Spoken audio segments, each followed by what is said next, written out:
Storočná história ťažby uhľovodíkov na Slovensku sa začala písať v roku 1913 objavom maloroľníka Jána Medlena. Ten na území blízko obce Kbely už dávnejšie pozoroval plynové výrony a rozhodol sa ich využívať na vykurovanie svojej chalupy.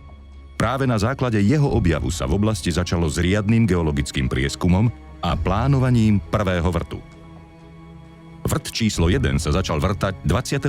októbra 1913 pomocou pojazdnej trauzlovej ručnej vrtacej súpravy. V hĺbke 163 až 168 metrov bolo objavené ložisko ťažkej ropy.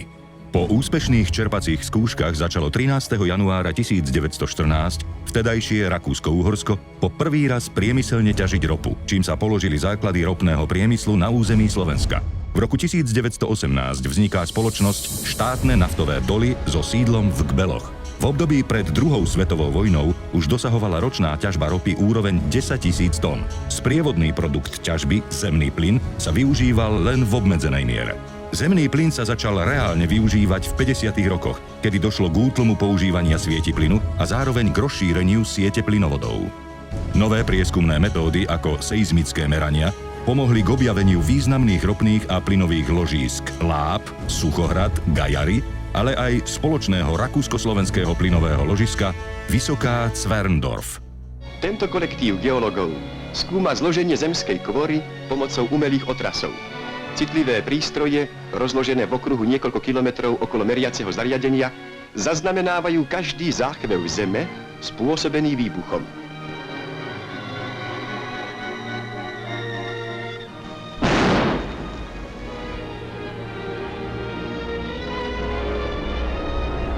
Nové objavy umožnili rekordné úrovne ťažby plynu v objeme 1,3 miliardy metrov kubických v roku 1959, ale tiež ropy, kde objem ťažby dosiahol v roku 1963 84 000 tón. V roku 1966 začala ťažba plynu aj na východnom Slovensku na ložisku Trhovište.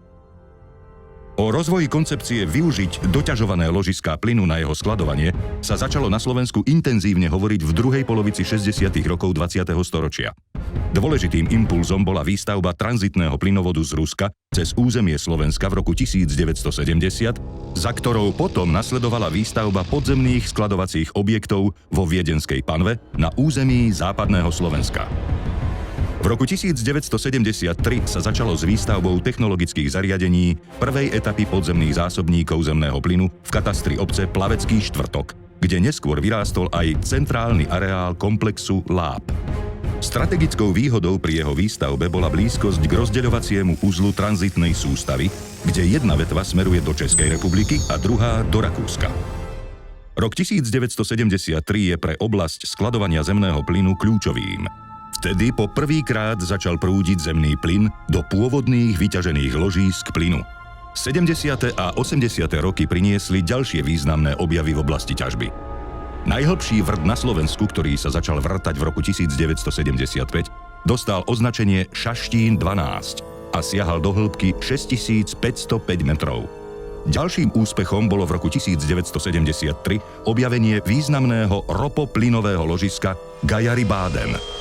Plyn z tohto ložiska sa začal ťažiť v roku 1977, ropa následne v roku 1980. O 3 roky neskôr sa začalo s ťažbou z najhlbšieho ložiska na Slovensku závod Mezozoikum z hĺbky viac ako 4 km. Dôležitým medzníkom v prieskume uhľovodíkov, ale aj konverzii ložísk na zásobníky bola implementácia 3D seizmických meraní, akejsi tomografie Zeme. Prvé takéto meranie sa uskutočnilo v roku 1988. Doposiaľ je touto metodikou pokrytých viac ako 1000 km štvorcových záujmových oblastí. Táto, ako aj ďalšie moderné metódy prieskumu, umožňujú významne eliminovať prieskumné riziká.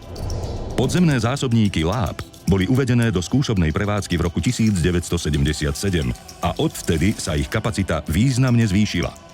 Kým prvá etapa ponúkla ročnú skladovaciu kapacitu 200 miliónov kubíkov, výstavbou ďalších etáp došlo k nárastu skladovacej kapacity na takmer 2 miliardy metrov kubických pracovného objemu. Maximálny ťažobný výkon dosiahol 27 miliónov metrov kubických za deň. V roku 2008 začala akciová spoločnosť Nafta, ktorá prevádzkuje najväčší komplex zásobníkov na Slovensku s výstavbou nového podzemného zásobníka plynu Gajary-Baden. Ukázalo sa ako veľmi výhodné, že pri tomto ložisku odborníci veľmi skoro identifikovali potenciál pre využitie na uskladňovanie plynu. Aj vďaka projektu Gajary-Baden dosiahla kapacita podzemných zásobníkov spoločnosti Nafta až 2,3 miliardy metrov kubických. Konverzia tohto ložiska na zásobník pokračuje po ukončení druhej etapy v roku 2011 a nábehom na finálnu skladovaciu kapacitu 500 miliónov metrov kubických, ktorá bude dosiahnutá v roku 2014. Skladovanie plynu má na Slovensku už 40-ročnú tradíciu. Počas tohto obdobia spoločnosť Nafta intenzívne pracovala na zvyšovaní skladovacej kapacity. Každé takéto rozšírenie predstavuje významnú investíciu pre celú krajinu, keďže zásobníky sú jedným z dôležitých nástrojov, ktorý zvyšuje energetickú bezpečnosť Slovenska.